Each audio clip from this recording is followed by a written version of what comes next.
Informed consent is very important to the success of any scientific project.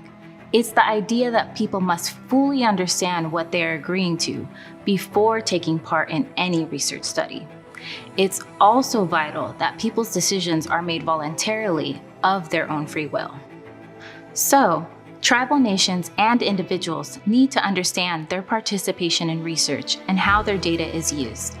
That's why we want to explain what informed consent, broad consent, and dynamic consent mean, and why they matter to our communities. Consent is really important when it comes to really making sure that people are aware and informed about the fact that they're just participating in research in the first place rather than getting medical care. Consent is incredibly important because we want to ensure that community members, research participants understand what their data is going to be used for, why, who could potentially benefit from it, who's going to access it, but then also how do we ensure that their decision to participate or not participate in research is made with full knowledge and also without coercion.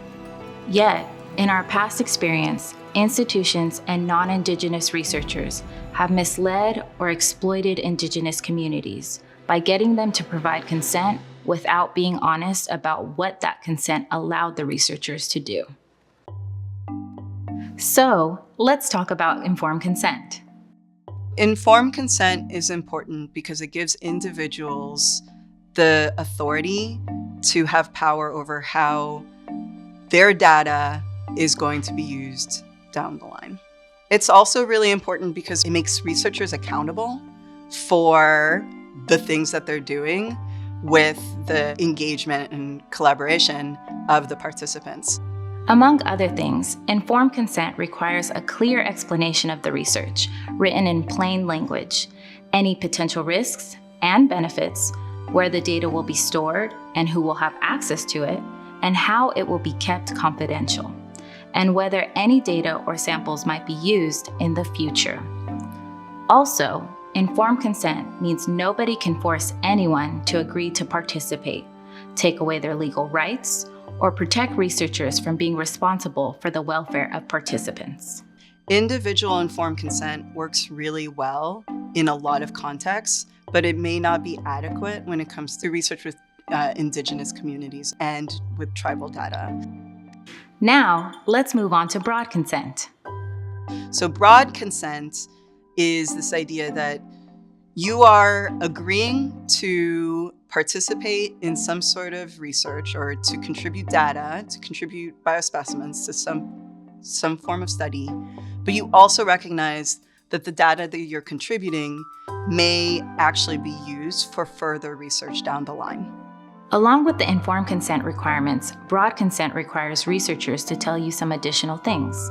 What kind of future research might be done with your data or samples, whether or not it will be shared with others, and how long your data or samples might be stored.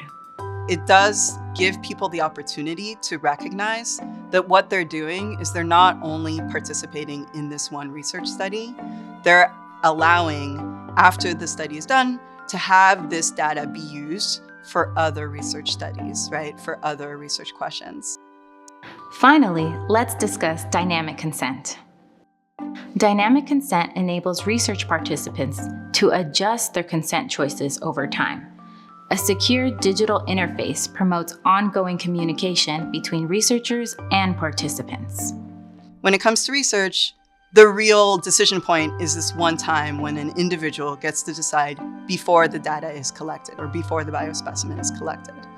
Dynamic consent gives participants the ability to revisit their decisions after that first okay, and possibly opt in or out of particular studies. One of the trade-offs that comes with dynamic consent is that it really does require individual participants to stay up to date, to pay attention to what further research is being done. And it takes a lot of work from individuals to actually do it. We want to ensure that when we're working with tribal nations, that we're building a relationship that is long-lasting.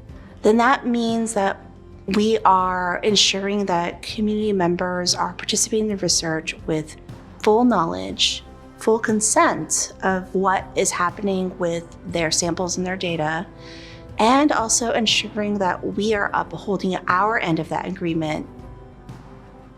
This is about co-creating a set of rules and a menu of options that provide the greatest freedom possible for each of the tribes to decide for itself what makes sense, what are the priorities, and also preserving the right to change your mind.